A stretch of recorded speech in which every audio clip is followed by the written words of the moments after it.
Yesus dengan teguh telah menetapkan tekadnya untuk pergi ke Yerusalem, mengetahui sepenuhnya apa yang akan terjadi padanya di sana. Dan sekarang peristiwa-peristiwa itu akan segera terjadi. Saudara, ini adalah ketetapan, bukannya kebetulan. Kalau Yesus nggak mau dia ditangkap, nggak ada satupun orang bisa tangkap dia.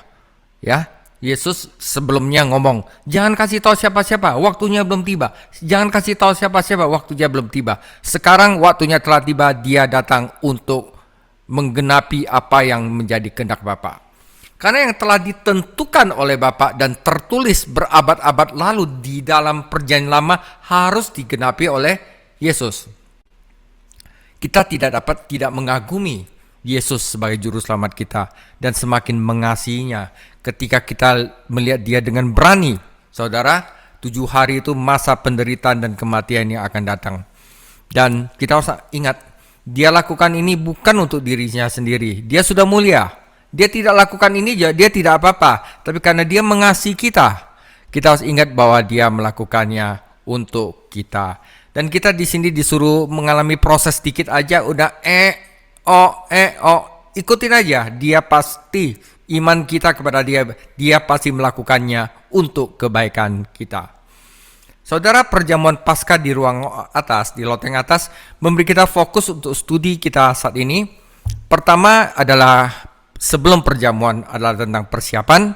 Selama perjamuan tentang apa yang akan terjadi, pewahyuan semuanya. Siapa yang mengkhianati dia, kapan dia diserahkan, apa yang terjadi setelah itu.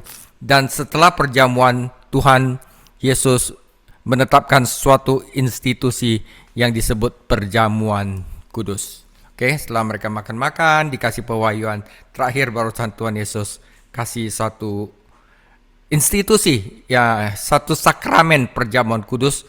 Untuk apa? Untuk mengenang dia. Oke. Nah, kita pelajari ini tiga-tiganya. Pertama adalah sebelum perjamuan, kita baca Lukas 22 ayat 1-13. Hari raya roti tak beragi, yang juga disebut Paskah, sudah dekat. Imam-imam kepala dan ahli-ahli Taurat mencari jalan bagaimana mereka dapat membunuh Yesus. Tetapi mereka nggak bisa terang-terangan karena mereka takut kepada orang banyak. Maka masuklah iblis ke dalam Yudas yang bernama Iskariot, seorang dari ke-12 murid itu. Lalu pergilah Yudas kepada imam-imam kepala dan kepala-kepala pengawal bait Allah dan berunding bagi mereka bagaimana ia dapat menyerahkan Yesus kepada mereka. Yang pasti di tempat yang sepi, biar nggak ada orang lain banyak lihat. Ya kan? Mereka sangat gembira dan bermufakat untuk memberikan sejumlah uang kepadanya. Ia menyetujuinya dan mulai dari waktu itu ia mencari kesempatan yang baik untuk menyerahkan Yesus kepada mereka tanpa setahu orang banyak, ya. Maka tibalah hari roti tak beragi, yaitu Paskah, yaitu jam 6 ke atas pada hari Kamis, ya. Di mana hari itu orang harus menyembelih domba Paskah. Lalu Yesus menyuruh Petrus dan Yohanes, katanya, "Pergilah, persiapkanlah perjamuan Paskah supaya kita makan." Kata mereka kepadanya, "Di manakah engkau kehendaki kami mempersiapkannya?" Jawabnya, "Apabila kamu masuk ke dalam kota, kamu akan bertemu dengan seorang yang membawa kendi berisi air. Ikutilah dia ke dalam rumah yang dimasukinya. Dan katakanlah kepada tuan rumah itu, 'Guru bertanya kepadamu, di manakah ruangan tempat aku bersama-sama dengan murid-muridku akan makan Paskah?' Lalu orang itu akan menunjukkan kepadamu sebuah ruangan atas yang besar, yang sudah lengkap. Disitulah kamu harus mempersiapkannya." Maka berangkatlah mereka dan mendapati semua seperti yang dikatakan Yesus kepadanya. Lalu mereka mempersiapkan Paskah. Saudara, Paskah, Pentakosta, dan Pondok Daun adalah 3 perayaan terpenting dalam kalender Yahudi. Ya, saudara, nanti kalau ada waktu saya akan bahas satu topik namanya kalender Yahudi, biar kita ngerti. Dan semua pria Yahudi diharapkan pergi ke Yerusalem setiap tahun untuk merayakan itu, saudara. Perayaan Paskah memperingati pembebasan Israel dari Mesir dan merupakan waktu untuk mengenang dan bersukacita. Ribuan penziarah yang bersemangat memadati Yerusalem dan sekitarnya selama minggu itu. selalu membuat orang Romawi khawatir akan kemungkinan mereka berontak karena banyaknya orang itu ya.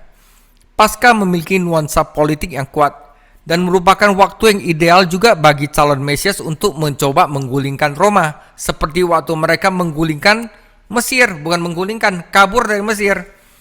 Jadi ini menjelaskan mengapa Raja Herodes, Pontius Pilatus, gubernur Romawi itu berada di Yerusalem, bukan di Tiberias dan Kaisarea. Mereka ingin jaga perdamaian. Nah, pada saat ini, para pemimpin agama bersiap untuk melakukan kejahatan.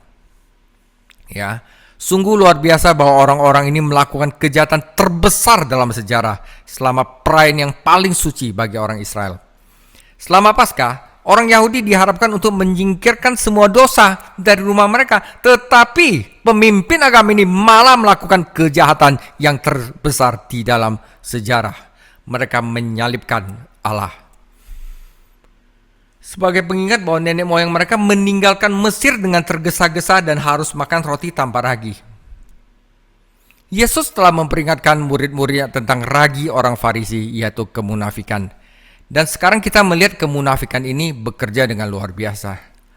Para pemimpin agama telah membersihkan rumah mereka, tetapi hati mereka tidak mereka bersihkan, saudara. Ritual aja mungkin mereka bersih-bersih rumah. Mungkin mereka makan roti tak beragi, tetapi kebusukan di dalam hati mereka tidak mereka perbaiki.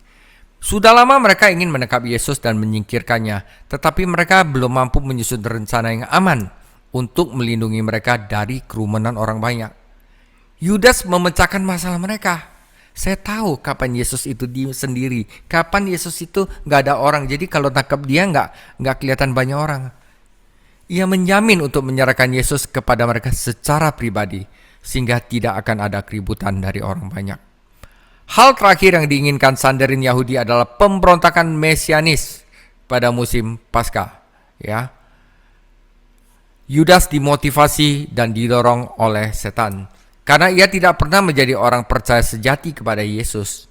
Dosa-dosanya tidak pernah disucikan oleh Tuhan, dan ia tidak pernah benar-benar percaya dan menerima hidup kekal. Namun tidak ada satupun dari rasul-rasul lain yang memiliki kecurigaan sedikit pun bahwa sebenarnya Yudas adalah seorang pengkhianat. Kita memiliki alasan kuat untuk percaya bahwa Yudas telah diberi wewenang yang sama dengan orang-orang lain, dan bahwa ia telah memberitakan pesan yang sama dan melakukan mujizat yang sama. Ini menunjukkan betapa dekatnya seseorang dapat mendekati kerajaan Allah, tetapi bisa binasa, saudara. Ya. Dia udah lihat mujizat gitu banyak. Dia udah lihat pesan yang begitu luar biasa. Masalahnya apa? Tidak percaya. Mengapa Yudas mengkhianati Tuhan Yesus? Kita tahu bahwa ia adalah seorang pencuri dan uang memainkan peran dalam perbuatannya yang mengerikan. Saudara, 30 keping perak itu nggak besar. Bukanlah pembayaran yang besar untuk kejahatan sebesar itu, saudara. 30 keping perak itu adalah harga seorang budak kalau dijual, saudara. Jadi dia menempatkan Tuhan Yesus ke tingkat budak. Kurang ajar sekali, saudara. Ya kan? Pasti ada sesuatu yang terlibat.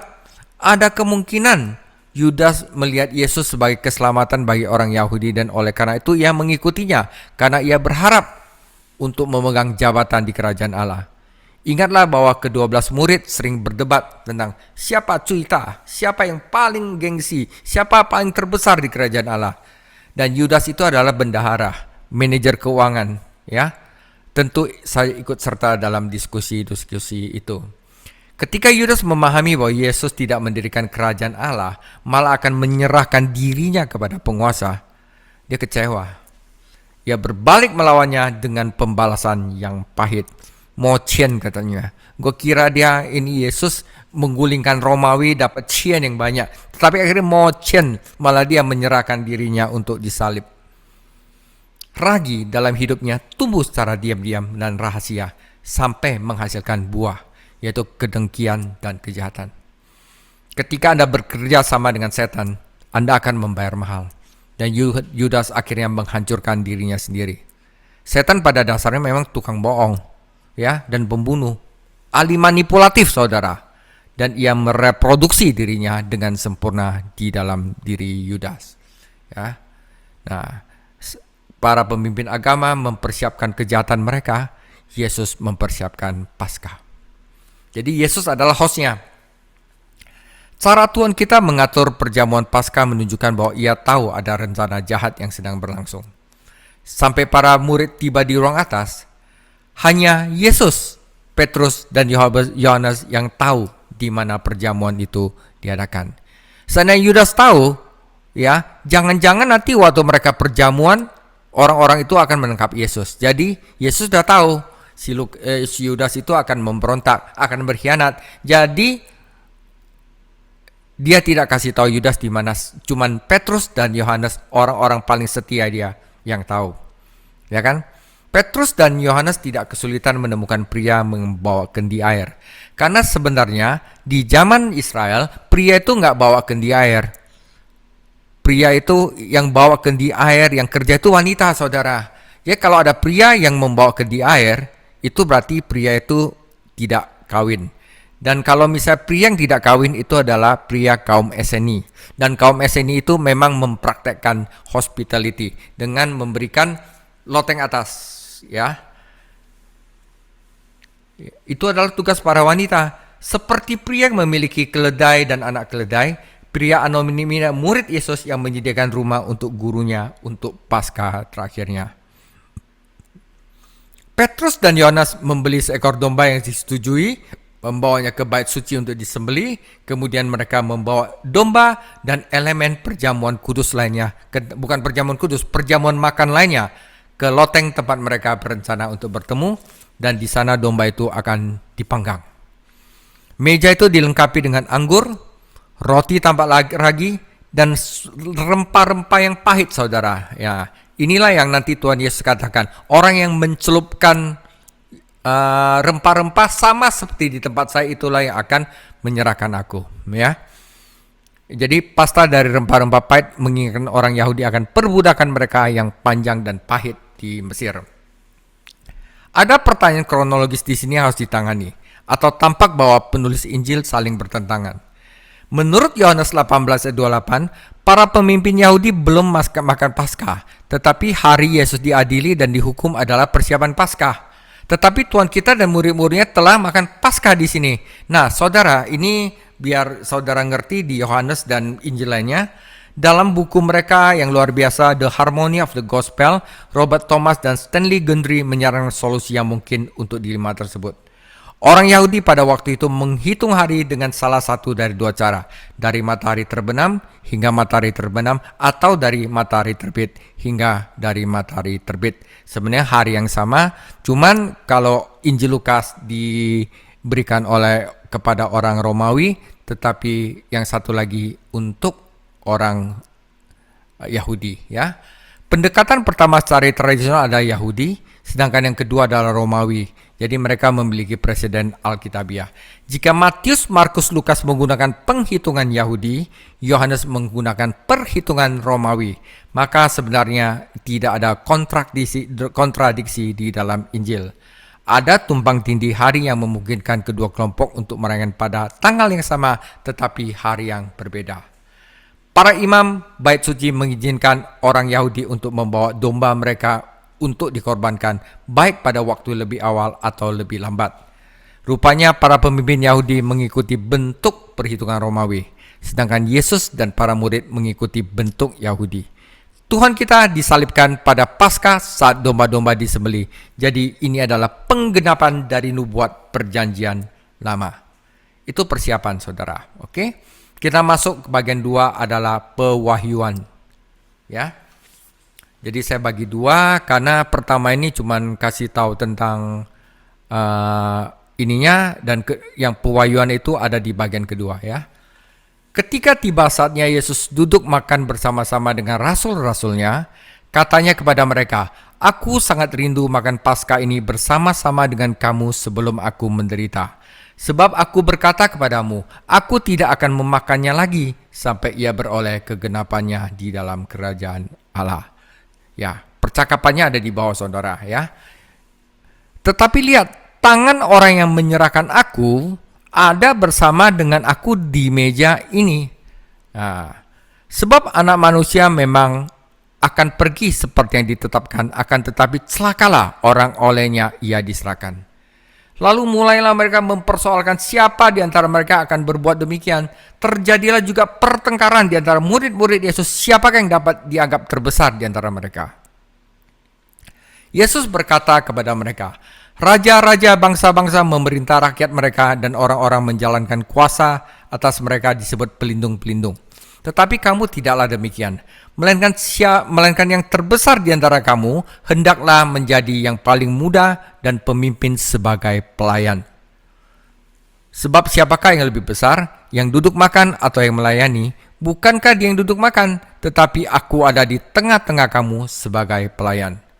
Kamulah yang tetap tinggal bersama-sama dengan aku dalam segala pencobaan yang aku alami, dan aku menentukan hak-hak kerajaan bagi kamu, sama seperti Bapakku menentukannya bagiku, bahwa kamu akan makan dan minum semeja dengan aku di dalam kerajaanku, dan kamu akan duduk di atas tahta untuk menghakimi kedua suku Israel. Simon, Simon, lihat iblis telah menuntut untuk menampi engkau seperti gandum, tetapi aku telah berdoa untuk engkau, supaya imanmu jangan gugur. Dan engkau, jikalau engkau sudah insaf, kuatkanlah saudara-saudaramu. Jawab Petrus, Tuhan, aku bersedia masuk penjara dan mati bersama-sama dengan engkau. Tetapi Yesus berkata, aku berkata kepadamu Petrus, hari ini ayam tidak akan berkokok sebelum engkau 3 kali menyangkal bahwa engkau mengenal aku. Lalu ia berkata kepada mereka, ketika aku mengutus kamu dengan tiada membawa pundi-pundi, bekal dan kasut, adakah kamu kekurangan? Mereka berkata, satu pun tidak. Katanya kepada mereka, tetapi sekarang ini siapa yang mempunyai pundi-pundi, hendaklah ia membawanya. Demikian juga yang mempunyai bekal, siapa yang tidak mempunyainya, hendaklah ia menjual jubahnya dan membeli pedang. Sebab aku berkata kepadamu, bahwa nas kitab suci ini harus digenapi padaku. Ia akan terhitung di antara pemberontak-pemberontak, sebab apa yang tertulis tentang aku sedang digenapi. Kata murid-muridnya, Tuhan, ini ada 2 pedang. Sudah cukup, udah gak usah ngomong lagi, kata Tuhan Yesus. Oke? Perlawanan kita bukanlah darah dan daging, tapi mereka belum mengerti, saudara. Oke? Nah, saudara, para murid tidak tahu apa yang akan terjadi ketika mereka berkumpul di loteng atas. Tetapi ternyata itu adalah malam penuh wahyu yang menyakitkan. Yesus, sebagai tuan rumah perjamuan itu, menyambut mereka dengan ciuman damai tradisional. Dan bahkan dia mencium Yudas. Dan kemudian mereka duduk mengelilingi, saudara, meja VIP adalah Tuhan Yesus sebagai host, sebelah kiri adalah Yudas, sebelah kanan adalah Yohanes. Ya, jadi mereka duduk di meja VIP. Memang kadang-kadang bendahara itu harus duduk di sebelah Yesus. Kalau Yesus mau beli apa-apa, tinggal ngomong di sebelahnya. Dan Yohanes memang dia adalah murid yang sangat disayangi oleh Yesus. Nah, Petrus di mana? Nah, Petrus itu setelah dia mendengar bahwa Yesus ngomong, bagilah yang terbesar dari antara kalian harus menjadi pelayan, ya, dia duduk di tempat orang yang cuci kaki yang paling ujung. Dia orangnya memang agak sedikit. Yesus ngomong apa dia langsung laksanakan gitu. Yesus bilang kamu datang ke sini di laut, dia langsung laksanakan. Petrus seperti itu. Nah, dia pikir, waduh, saya harus jadi pelayan nih. Soalnya saya mau jadi terbesar. Dia duduk di tempat yang mencuci kaki.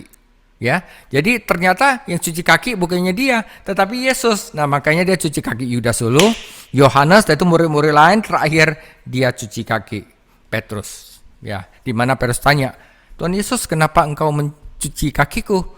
Kalau begitu cuci aja semuanya. Nah, itu ada di Injil Yohanes. Dia tidak ada di Injil Lukas. Kita lupakan dulu ya.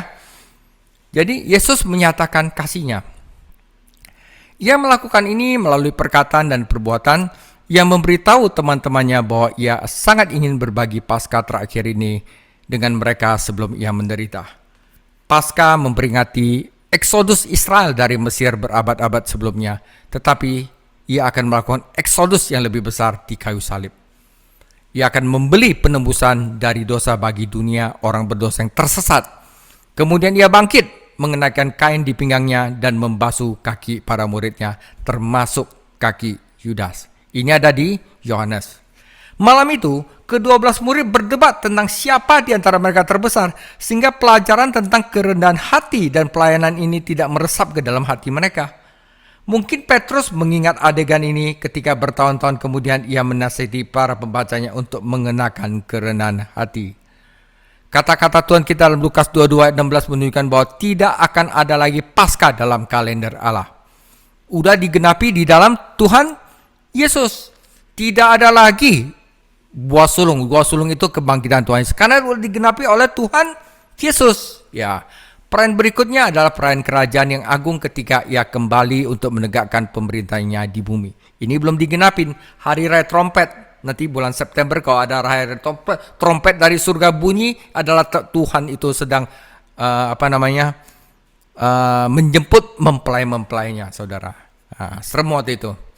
Ia melihat melampaui penderitaan menuju kemuliaan, melampaui salib menuju mahkota, dan dalam kasihnya ia mengulurkan tangan untuk menyertakan teman-temannya. Yesus juga kasih tahu bahwa adanya pengkhianatan. Ia telah memberi isyarat kepada murid-muridnya bahwa salah satu di antara mereka tidak benar-benar bersamanya. Tetapi sekarang ia secara terbuka berbicara tentang seorang pengkhianat di antara mereka. Namun ia tidak melakukan ini hanya demi murid-muridnya, tetapi lebih demi kepada Yudas. Biar dia bertobat, saudara. Yesus telah mencium Yudas, juga membasuh kakinya, dan sekarang ia memberikan Yudas kesempatan untuk bertobat. Sangat penting bahwa Yesus tidak secara terbuka mengidentifikasi Yudas sebagai pengkhianat, tetapi melindunginya sampai akhir. Jika Yesus tahu bahwa Yudas akan mengkhianatinya, mengapa ia memilihnya sejak awal? Dan jika seseorang harus mengkhianati Tuhan, mengapa menghukum Yudas? Lagi pula ia hanya melakukan kehendak Allah dan memenuhi nubuat perjanjian lama. Saudara, sebelum memilih ke-12 rasulnya, Yesus menghabiskan sepanjang malam dalam doa. Jadi kita harus percaya bahwa itu adalah kehendak Bapa agar Yudas berada di antara mereka. Tetapi pemilihan Yudas tidak menentukan nasibnya. Sebaliknya ia memberikan kesempatan untuk mengamati Yesus dengan seksama. Percaya dan bertobat diselamatkan. Ya, jadi kalau misalnya Yudas selamat di tengah-tengah, mungkin cara untuk menangkap Yesusnya itu beda, saudara. Dan Yesus bisa memakai itu. Allah dalam kedaulatannya telah menetapkan bahwa putranya akan dikhianati oleh seorang sahabat. Tetapi pengetahuan ilahi tidak menghancurkan tanggung jawab atau pertanggungjawaban manusia. Yudas membuat setiap keputusan dengan bebas dan akan dihakimi sesuai dengan itu, meskipun ia tetap memenuhi ketetapan Allah. Fakta bahwa para murid bingung dengan pengumuman aneh ini menunjukkan bahwa mereka tidak tahu karakter Yudas yang sebenarnya. Hati mereka sendiri, siapakah di antara kita yang dapat melakukan hal yang begitu mengerikan atau nubuat dalam Mazmur? Mereka juga tidak mengingat pernyataan Tuhan bahwa ia akan dikhianati ke tangan musuh. Saudara, bukan soal 30 keping perak. Kayaknya sakit hati dia punya, ya saya juga tidak mau menuduh karena saya tidak tahu hati Yudas. Ya, tapi kalau 30 keping perak terlalu murah sekali ya. Jika Petrus sepenuhnya memahami apa yang sedang terjadi, ia mungkin akan memotong menggunakan pedangnya untuk melawan Yudas. Banyak hal tentang Yudas masih misteri bagi kita, dan kita tidak boleh terlalu banyak spekulasi seperti yang saya lakukan tadi. Yudas tentu saja merupakan saksi atas kesucian Yesus Kristus. Dia tahu persis, karena jika ada orang dapat memberikan kesaksian melawan dia, itu adalah Yudas. Namun pihak berwenang harus mencari saksi palsu untuk membangun kasus mereka melawan Yesus. Yudas mengakui bahwa ia telah mengkhianati darah yang tidak bersalah. Pada saat ini, Yudas meninggalkan loteng atas untuk pergi menemui para pemimpin agama dan bersiap untuk penangkapan Yesus di Taman Getsemani. Jadi Yudas tidak bertobat. Yudas keluar dan hari sudah malam, karena ia menaati pangeran kegelapan. Sayangnya, bagi Yudas, hari masih malam dan selalu malam. Yesus juga menyingkapkan keduniawian para muridnya. Ini bukan pertama kalinya para murid melakukan dosa ini. Tetapi mengingat apa yang telah dikatakan dan dilakukan Tuhan pada malam itu, pertunjukan baru ini tidak dapat dimaafkan. Mungkin perdebatan duniawi itu adalah perdebatan siapa yang paling besar. Ya, saya berkuasa, saya punya otoritas, saya murid pertama, saya murid yang dikasih, saya murid yang paling pintar. Atau bagaimana? Mungkin perdebatan itu muncul dari spekulasi mereka tentang siapa yang akan mengkhianatinya, atau mungkin ada rasa iri hati atas cara duduk mereka di meja. Ya, ketika Anda tertarik untuk mempromosikan diri, saudara tidak perlu banyak hal untuk memulai perdebatan. Kalau Anda ingin merasa penting, udah pasti Anda akan bentrok sama orang lain. Ya, sudah saudara, lupakan itu. Yesus harus menjelaskan bahwa mereka berpikir seperti orang-orang bukan Yahudi yang belum diselamatkan dan bukan seperti anak-anak Allah. Anak Allah nggak kayak begitu, saudara. Orang-orang Romawi khususnya berlomba-lomba untuk mendapatkan kehormatan dan melakukan segala sesuatu yang mereka bisa secara legal maupun ilegal untuk mendapatkan promosi dan pengakuan. Tetapi mereka bukanlah contoh yang harus diikuti. Seperti dalam segala hal, Yesus adalah teladan kita dan Dia telah sepenuhnya membalikkan ukuran kebesaran sejati. Barang siapa ingin menjadi terbesar, hendaklah ia melayani. Hendaklah ia rendah hati seperti yang Yesus lakukan dengan mencuci kaki murid-muridnya. Kebesaran sejati berarti menjadi seperti Yesus, dan itu berarti menjadi pelayan bagi orang lain. Seorang pelayan tidak berdebat siapa yang paling besar, karena ia tahu bahwa ia adalah yang terkecil, dan ia menerima ini dari tangan Tuhan. Karena semua orang Kristen harus menjadi pelayan, tidak ada alasan bagi kita untuk bersaing satu sama lain untuk mendapatkan kehormatan dan pengakuan. Itu kayak orang dunia, saudara. Ya. Sayang sekali semangat persaingan ini begitu kuat, saudara, di gereja saat ini. Aku ayo. Karena orang-orang mempromosikan diri mereka sendiri dan pelayan mereka seperti yang terbesar. Yesus menutup pelajaran tentang pelayanan ini dengan mengingatkan mereka tentang upah mereka di masa depan kerajaan. Terlepas dari kelemahan, kegagalan mereka, para murid telah berdiri di sisi Yesus selama pelayanan di bumi, dan Tuhan akan menghormati mereka atas kesetiaan mereka. Kita seharusnya tidak keberatan menjadi pelayan hari ini, karena kita akan duduk di tata kerajaan di masa depan. Bahkan pelayan setia kita hari ini adalah sedang mempersiapkan kita untuk upah yang kita terima. Yesus telah memberi teladan, pertama salib, kemudian mahkota. Selain mengungkapkan pengkhianatan dari Yudas, Yesus mengungkapkan penyangkalan dari Petrus. Menariknya, peringatan ini muncul setelah perselisihan tentang siapa yang terbesar. Bayangkan bagaimana perasaan para murid ketika mereka mendengar bahwa bukan hanya salah satu dari mereka akan mengkhianati dia, tetapi juru bicara pemimpin mereka dan murid pertama dari Tuhan akan secara terbuka menyangkal dia. Jika orang yang kuat seperti Petrus akan mengecewakan Tuhan, harapan apa yang ada bagi mereka yang lain? Kata kamu dalam Lukas 22 ayat 31 adalah jamak, berarti semua orang, semua muridnya. Setan meminta untuk memiliki semua murid agar mereka dapat menampi mereka seperti gandum. Orang-orang ini telah bersama Yesus dalam pencobaannya, dan dia tidak meninggalkan mereka dalam pencobaan mereka. Ini adalah peringatan sekaligus dorongan bagi Petrus dan orang lain, dan doa Tuhan kita dijawab. Keberanian Petrus goyah, tetapi imannya tidak. Ia dipulihkan dalam persekutuan dengan Kristus dan sangat digunakan untuk memperkuat umat Allah. Kesombongan Petrus yang penuh percaya diri adalah peringatan kita bahwa tidak seorang pun dari kita benar-benar mengenal hati kita sendiri. Dan bahwa kita dapat gagal pada titik kekuatan terbesar kita. Kekuatan terbesar Abraham adalah imannya, namun imannya goyah ketika ia pergi ke Mesir dan berbohong tentang Sarah. Kekuatan Musa terletak pada kelembutannya, namun ia kehilangan kesabaran, berbicara sembarangan, mengetok batu air yang tidak disuruh Tuhan, dan akhirnya ia tidak diizinkan masuk ke Kanaan. Petrus adalah orang berani, tetapi keberaniannya goyah dan ia menyangkal Tuhannya 3 kali. Karena itu hendaklah orang menyangka dirinya teguh, berhati-hati supaya jangan jatuh.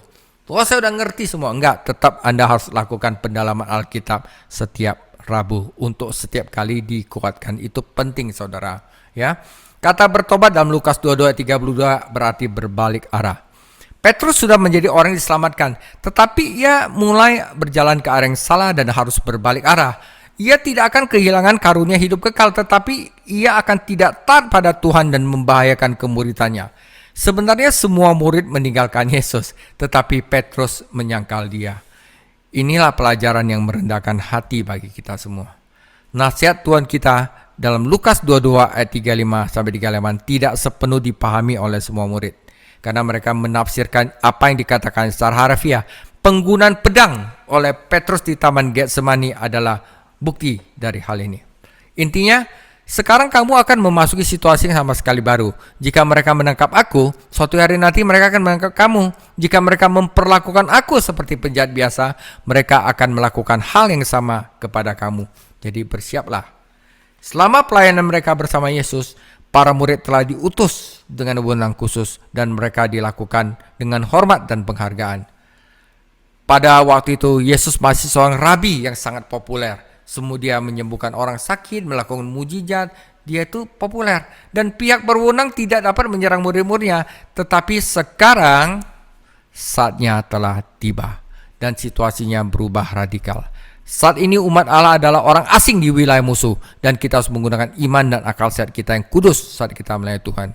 Ini adalah peringatan yang baik bagi orang-orang bersemangat dengan bodohnya menempatkan diri mereka dalam situasi sulit dan kemudian mengharapkan Tuhan untuk melakukan mujizat bagi mereka. Rasul Paulus tahu bagaimana menggunakan pedang pemerintahan manusia untuk melindungi dirinya dan Injil. Kata mereka, lihatlah ada 2 pedang nih Tuhan Yesus, pastilah menyedihkan hati Tuhan. Karena itu menunjukkan bahwa para murid telah salah memahami makna firman-Nya.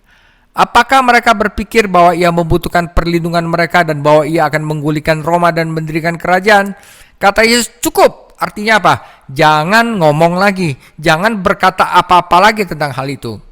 Kerajaannya tidak maju melalui pedang manusia, tetapi melalui kuasa kebenaran Allah, itu firman Allah yang lebih tajam daripada pedang manusia apapun. Saudara, yang terakhir adalah setelah persiapan, ini adalah institusi perjamuan kudus. Kemudian dia mengambil sebuah cawan, mengucap syukur lalu berkata, ambillah ini dan bagikanlah di antara kamu. Sebab aku berkata kepadamu, mulai dari sekarang ini aku tidak akan minum lagi hasil pokok anggur sampai kerajaan Allah telah datang. Lalu ia mengambil roti, mengucap syukur, memecah-mecahkannya dan memberikan kepada mereka, katanya, inilah tubuhku yang diserahkan bagi kamu, perbuatlah ini menjadi peringatan akan aku. Demikian juga dibuatlah dengan cawan sesudah makan. Ia berkata, cawan ini adalah perjanjian baru oleh darahku yang ditumpahkan bagi kamu. Saudara, setelah perjamuan, yaitu peringatan perjamuan kudus. Saat makan-makan perjamuan Paskah hampir berakhir, Yesus menetapkan tata cara yang disebut gereja sebagai perjamuan kudus atau perjamuan Tuhan atau yang dinamakan Ekaristi. Dari kata Yunani berarti mengucap syukur. Ya, jadi perjamuan kudus itu artinya apa? Mengucap syukur. Jadi perjamuan Paskah itu yang sebelumnya dimulai dengan doa syukur, diikuti dengan meminum cawan pertama dari 4 cawan anggur, ya. Anggur itu diencerkan dengan air dan tidak memabukkan. Selanjutnya mereka makan rempah-rempah pahit, menyanyikan Mazmur 113 dan 114. Kemudian mereka meminum cawan kedua dan mulai memakan domba dan roti tanpa ragi. Setelah meminum cawan ketiga, mereka menyanyikan Mazmur 115 sampai 118 dan kemudian cawan keempat diedarkan di antara mereka. Kemungkinan besar di antara cawan ketiga dan cawan keempat, Yesus menetapkan perjamuan kudus. Paulus menetapkan tata cara perjamuan kudus dalam 1 Korintus 11 ayat 23 sampai 26 yang sering dibacakan oleh pendeta kita waktu ada perjamuan kudus. Itu dari 1 Korintus. Pertama, Yesus memecah sepotong roti tanpa ragi, mengucap syukur dan membagikan kepada murid-muridnya, lalu mengatakan bahwa itu melambangkan tubuhnya yang diberikan untuk mereka. Kemudian dia mengucap syukur atas cawan itu dan membagikannya sambil mengatakan itu melambangkan darahnya. Itu adalah perayaan sederhana yang menggunakan unsur-unsur dasar dari makanan Yahudi yang sederhana. Yesus menguduskan hal-hal sederhana dalam hidup dan menggunakan untuk menyampaikan kebenaran rohani yang mendalam. Yesus menyatakan salah satu tujuan perjamuan kudus adalah untuk mengenang aku, untuk memperingati tentang aku. Ini adalah perjamuan peringatan untuk mengingatkan orang percaya bahwa Yesus Kristus memberikan tubuh dan darahnya untuk penebusan dunia. Tidak ada indikasi dalam catatan perjamuan kudus bahwa sesuatu yang mujizat terjadi ketika Yesus memberkati roti dan cawan. Roti tetap roti, anggur tetap anggur, dan tindakan fisik menerima unsur-unsur tersebut tidak melakukan sesuatu yang istimewa kepada 11 murid.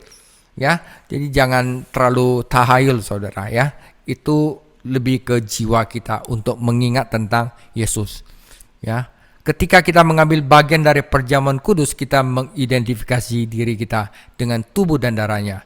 Tetapi di sini tidak ada sugesti, saudara, bahwa kita menerima. Nanti katanya udah minum sebenarnya darah Yesus yang diubah kayak gitu. Aduh, itu tayul semua, saudara. Enggak.